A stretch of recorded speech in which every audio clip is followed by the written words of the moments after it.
មកមើលឲ្យលឿនស្រស់ៗទើបតែបបាញ់បានពីលើភ្នំក្តៅៗហើយស្បែកក្រាស់ខ្លាញ់លោតផ្លឹបយកទៅស្លចំហុយមីស៊ូដឹងតែអេមមកអូហូសាច់នេះខ្លាញ់ណែនល្អម្លេះនេះតូចលក់មិនហ្នឹងអាខ្លាញ់មួយចិនមួយរៀលពីរអាសាច់សុទ្ធមួយរៀលមួយមិនបាច់ប្រើប៉ាន់ទិញសាច់ភ្លាមគិតលុយភ្លាមអូហូល្អកប់សេរីយកអាខ្លាញ់ពីចិនមកឲ្យខ្ញុំយកអាមានស្បែកផងណាខ្ញុំយក3ចិនយកទៅខ្ចប់គៀវឲ្យកូនញ៉ាំនៅផ្ទះកុំដណ្ដើមគ្នាអីបងប្អូនតម្រង់ជួគ្នាទៅសាច់មានច្រើនណាស់ថ្លឹងម្ដងមួយលឿន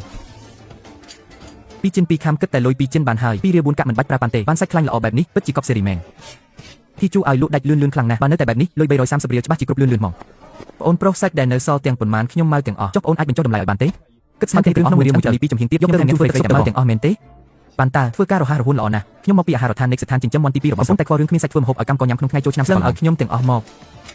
សាច់ផ្លូវក្រោយ43ចិនឆ្អឹងជំនី26ចិនសរុបទាំងអស់75រៀល9កាក់បងប្រុសយកទៅចុះលើក្រោយបើអាហារដ្ឋានត្រូវការសាច់ទៀតមកដុំជាខោរកខ្ញុំចុះជាមកហើយ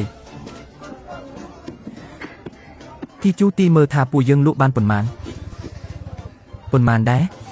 គឺ442រៀលកូដដល់ថ្លៃទិញថ្នាំអង្គអស់នឹងប្រេងសិនពួកយើងនៅសល់លុយជាង400រៀលក្នុងដៃទៀតណាត្រឡប់ទៅភូមិសងបំណុលវិញទិញស្រាល្អពី10ផងរួចកាប់សាច់គោឆ្អិនពីចិនទៀតអ្នករាល់គ្នាមើលឲ្យច្បាស់ទៅគ្រូសាពូទី2ជំពាក់លុយពួកយើង330រៀលសម្បត្តិជំពាក់សរសេរច្បាស់ថ្ងៃនេះដល់ថ្ងៃកំណត់ហើយមីអញកុំឲ្យវាហួសហេតុពេកទីជូនិយាយថាសប្តាហ៍នេះគេច្បាស់ជាត្រឡប់មកវិញមិនខានត្រឡប់មកវិញស្អីនេះដល់ថ្ងៃត្រង់ហើយសំបីតែស្រមោលគេយកលុយលក់សាច់រត់តិចខ្លួនបាត់ស្រមោលហើយដឹងលុយ330រៀលមិនមែនអាចរកបានក្នុងពេលតែមួយថ្ងៃស្រួលនោះទេបើសិនជាសងមិនរួចទេផ្ទះចាស់នេះច្បាស់ជាត្រូវបាត់បង់មិនខានកូនប្រុសខ្ញុំមិនមែនជាមនុស្សបែបនោះទេកុំមកចាប់ប្រកាន់កូនខ្ញុំផ្ដេសផ្ដាស់ឲ្យសោះមីងទី2កុំរឹងតឹងខ្លាំងពេកអីកាលពីមុនគេជាមនុស្សប្រភេទណានៅក្នុងកសិដ្ឋានព្រៃឈើនេះមាននរណាមិនដែរនេះខ្ញុំនឹងឲ្យទីជិននាំមនុស្សមករហូតយកផ្ទះនេះហើយបងស្រីតាំងបងប្រញាប់ទៅចាប់ជាតិថ្មីមែនទេគឺសំឡេងបងស្រែកឡូឡាដូចឆ្កែព្រោះតាំងពីចម្ងាយមកម្លេះម៉ែពួកយើងត្រឡប់មកវិញហើយទីជូស៊ីវកូនពិតជាត្រឡប់មកវិញមែនកុំមកធ្វើពុតជាល្អនៅទីនេះលុយណៃណាបើគ្មានលុយទេប្រកបផ្ទះនេះមកឲ្យខ្ញុំភ្លាមស៊ីវយកលុយចេញម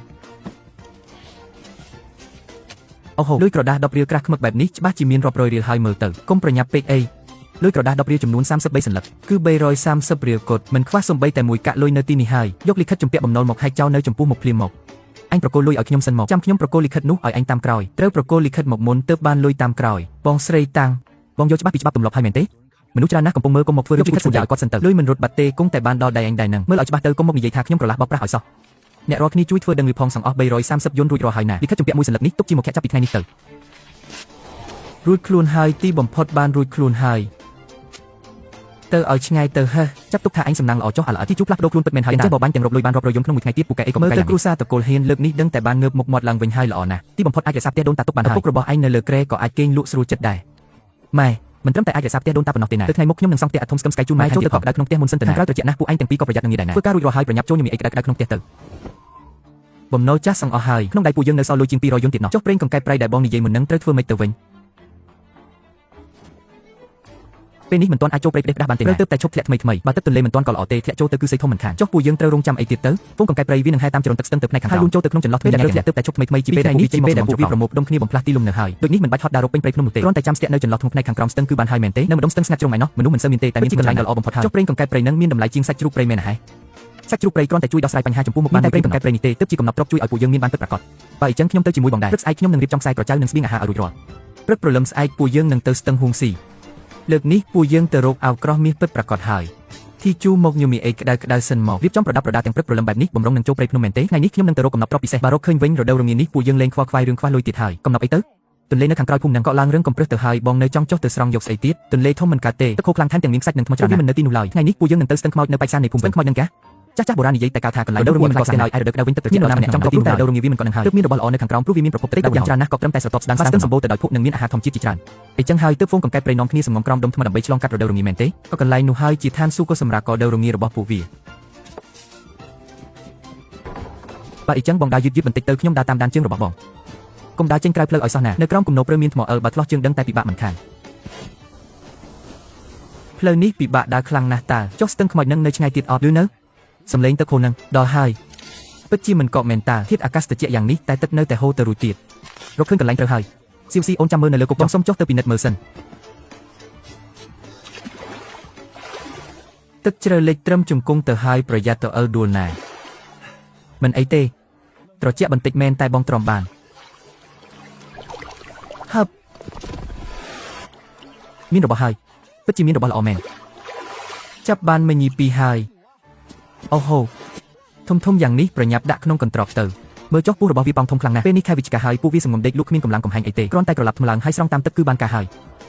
រូបរាងរបស់វាអាក្រក់មើលបន្តិចមែនតែបើអាចដូរបានលុយច្រើនមែននោះខ្ញុំក៏ចង់ចុះទៅជួយចាប់ជាមួយបងដែរនិយាយក៏ហត់ទេទឹកត្រជាក់ដល់ឆ្អឹងបែបនេះខ្ញុំជាប្រុសកំឡោះធន់ទ្រាំបានតើបើអូនឯងឈឺឡើងថ្លៃថ្នាំពេទ្យថ្លៃជាងថ្លៃកង្កែបនឹងទៅទៀតអញ្ចឹងជាមួយនឹងស្ដេចវីតាមីនសម្រស់គីឡូយ៉ាសាកានិយាយរឿងគីឡូអត់ឲ្យទាស់ចិត្តទេបងប្អូនស្រកគីឡូតន់ចិត្តស្រកស៊ីផុយស្រកចំគោដៅផាំងតែម្ដងបងប្អូនទាំងអស់គ្នាចាំការទៀតដាក់គោដៅមកគុំថាឡើយ3គីឡូ8គីឡូ13គីឡូគឺថាស្រកស៊ីផុយតែម្ដងហ៊ានធានាជូនណាបងប្អូនទាំងអស់គ្នាជាមួយនឹងស្តង់ដារសុវត្ថិភាពប្រើប្រាស់ដោយទំនុកចិត្តជាផលិតផលរូបមន្តស្តង់ដារពីប្រទេសបារាំងបងប្អូនស្ដេចវីតាមីនសម្រស់គីឡូយ៉ាសាការបស់យើងមានដំណើរការស្រកគីឡូដោយឆ្លាតវៃបំផុតបងប្អូនទាំងអស់គ្នាដោយចូលជាតិខ្លាញ់ដែលគាំងជាប់តោងស្អិតឲ្យរលាយចេញមកតាមញើសនិងទឹកនោមជួយបងប្អូនទាំងអស់គ្នាមិនចាំបាច់តបអាហារក៏សក់បានដែរជួយកាត់បន្ថយចំណង់អាហារផ្អែមបានយ៉ាងមានប្រសិទ្ធភាពហើយមិនធ្វើទុកឲ្យបងប្អូនទាំងអស់គ្នាឈឺក្បាលវិលមុខឬក៏ចង់ក្អួតអីទេបងប្អូនដែលចង់ស្រកគីឡូមួយតួខ្លួនក្នុងរយៈពេលខ្លីអាចសាកញ៉ាំជាមួយនឹងស្ដេចវីតាមីនសម្រស់គីឡូយ៉ាសាកាបានប្រើដោយទំនុកចិត្តសុវត្ថិភាពនិងគុណភាពស្ដេចវីតាមីនសម្រស់គីឡូយ៉ាសាកាស្រកគីឡូមួយតួខ្លួន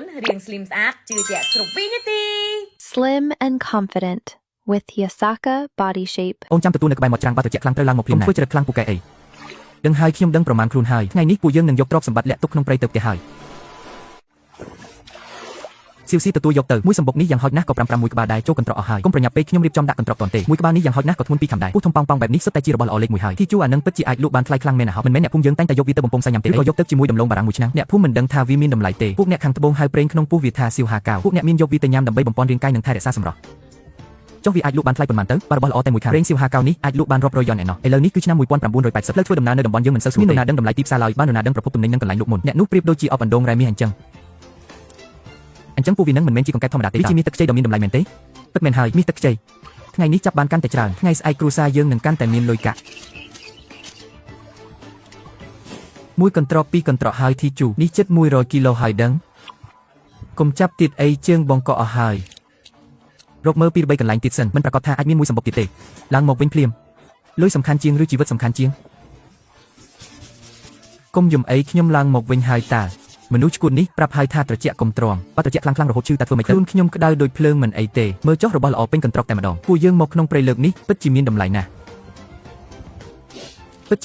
តោះទៅផ្ទះវិញខ្ញុំនឹងរៀបចំរបស់ល្អទាំងនេះទៅដល់ផ្ទះត្រូវរក្សាវាឲ្យនៅស្រស់សិនសឹមយកប្រេងវាចេញសៀវសៀបើជំនួញលើកនេះសម្រាប់ជោគជ័យពួកយើងនឹងអាចមានជីវភាពធូរធារហើយអញ្ចឹងប្រញាប់ទៅផ្ទះវិញយប់នេះអូននឹងនៅចាំយាមអណ្ដូងរ៉ែមាសនេះជាមួយបងធីជូតើកង្កែបប្រៃទាំងនេះអាចប្រែក្លាយជាមាសពិតមែនហ៎ពួកវាមិនមែនជាកង្កែបធម្មតាទេអ្នកខាងត្បូងហៅវាថាហាស៊ឺម៉ូរបស់ដែលមានតម្លៃមិនមែនសាច់វាទេបំពង់ស្បូននិងដៃស្បូននៅក្នុងពោះរបស់វាពេលហៅស្ងួតទៅវានឹងក្លាយជាប្រេងសៀវហាកៅឬគេហៅម្យ៉ាងទៀតថាប្រេងកង្កែបប្រៃលក់ថ្នាំបុរាណនៅភូមិខាងត្បូងដណ្ដើមគ្នាទិញណានៅកន្លែងយើងថប់ទេតែបើយកទៅលក់នៅទីរួមខេត្តពិតជាអាចលក់បានរាប់សិបយ៉នក្នុងមួយខែមែនទេកម្មករធម្មតារាប់សិបការមួយខែបានតែជាង30របស់នេះបើលក់ចំកន្លែងគឺមានតម្លៃជាងសាច់ឆ្ងាញ់ណាស់ចុះឥឡូវនេះពួកយើងត្រូវធ្វើដូចម្ដេចវះពោះយកប្រេងវាផ្ទាល់តែម្ដងមិនអាចវះផ្ទាល់ភ្លាមបានទេរសជាតិទឹកវានៅច្រើនពេកធ្វើឲ្យគុណភាពមិនល្អហើយងាយខូចទៀតវិធីបុរាណគឺគេយកខ្សែមកចងក្រងវាបញ្ចូលគ្នាជួននៅក្រោមដំបូលផ្ទះទុកឲ្យខ្យល់បក់រហូតដល់ស្ងួតចាំខ្យល់បក់ស្ងួតសឹមបកស្បែកយកប្រេងចេញធ្វើបែបហ្នឹងទើបទទួលបានប្រេងពណ៌លឿងថ្លាដូចត្បូងកណ្ដៀងលក់បានថ្លៃបំផុតចុះបើទុកឲ្យវាស្ងួតតាមធម្មជាតិតើត្រូវចំណាយពេលយូរប៉ុណ្ណាយ៉ាងហោចណាស់ក៏កន្លះខែដែរឥឡូវនេះពួកយើងកំពុងខ្វះលុយបង្វិលមិនអាចរងចាំបានទេយប់នេះជ្រើសរើសយកកង្កែបញីធំមួយក្រុមសិនរួចយកទៅសម្ងួតដោយប្រើភ្លើងថ្ងៃស្អែកយកទៅហាងលក់ថ្នាំរត់នៅទីរួមខេត្តដើម្បីសួរនាំតម្លៃជាមុនសិនយល់ព្រមស្ដាប់តាមបងចុះអូនជួយរើសកង្កែបធំឲ្យក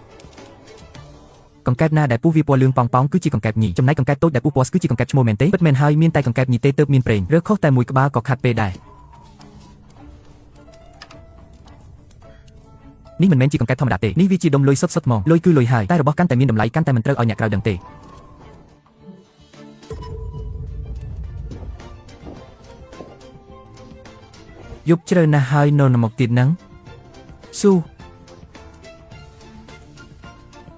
កុំតន់មាត់ក្អីធីជូបើកទ្វារ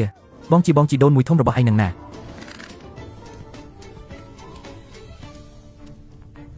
ាមកទាំងកណ្ដាលអាធ្រាត្របែបនេះច្បាស់ជាគ្មានរឿងល្អទេធីជូបើកទ្វារមកណាបងស្រីថ្លៃរបស់ឯងនឹងបងប្រុសបងស្រីថ្លៃយប់ប្រលប់ជ្រៅទៅហើយតាមមានការអីមែនទេអូយមើលសម្ដីសម្ដែឯងចុះថ្ងៃត្រង់ឯងសង្លុយ330យ៉នរួចហើយបងប្រុសឯងនៅតែនឹកបារម្ភពីឯងអ្នកក៏ឆ្លៀតយកស្រាមួយដបមកផឹកជ័យគ្នាលេងតើសុទ្ធតែសាច់ញាតិឯងទេចូលលេងក្នុងផ្ទះបន្តិចមិនអីទេត្រូវទេចូលបានតែហាមប៉ះពាល់របស់របបផ្ដេសផ្ដាសនា ស្អីគេនឹងមិនក៏មានកង្កែបប្រៃច្រើនម្លេះទីជូឯងចាប់កង្កែបប្រៃច្រើនម្លេះចង់យកទៅលក់នៅទីក្រុងឬចាប់លេងហ្នឹងយកមកសួរឲ្យពុកខ្ញុំបើកម្លាំងតើបើកម្លាំងស្អីដល់ថ្នាក់ចាប់រាប់រយក្បាលបែបនេះទីជូគុំមកបបបងស្រីថ្លៃឲ្យសោះណាមើលក៏មើលចុះតែគុំធ្វើឲ្យរបស់រស់ទាំងនេះខូចខាតសោះឥឡូវគេដឹងពេញភូមិហើយថ្ងៃត្រង់ឯងស្រាប់តែមានលុយ330យន់សង្កេនិយាយមកមើលតើឯងរកឃើញច្រកមានបានអីមែនតើមានមួយមកចាំទិញមែនទេនេះ1គីឡូលក់បានប៉ុន្មានទៅទីជូបើវាលក់បានលុយមែនឯងមិនត្រូវស៊ីដាច់ម្នាក់ឯងទេណាបងប្រុសឯងមានឡានអាចជួយដឹកទៅទីក្រុងបានតើពួកយើងសហការគ្នាទៅឯងចេញកម្លាំងចាប់បងចេញឡាននឹងមនុស្សរួចចែកគ្នា40និង60%ឯងយក4បងយក6សាច់ញាតិឯងទេមិនធ្វើឲ្យឯងខាត់ទេពេលថ្ងៃត្រង់គេមកពីបំណុលពួកបងបែរជីកិច្ចវិចង់ឲ្យពួកខ្ញុំងាប់ទៅវិញឥឡូវឃើញមានច្រកចំណេញក៏ចង់មកយកចំណែកធំតែម្ដងអាំងអីទៅ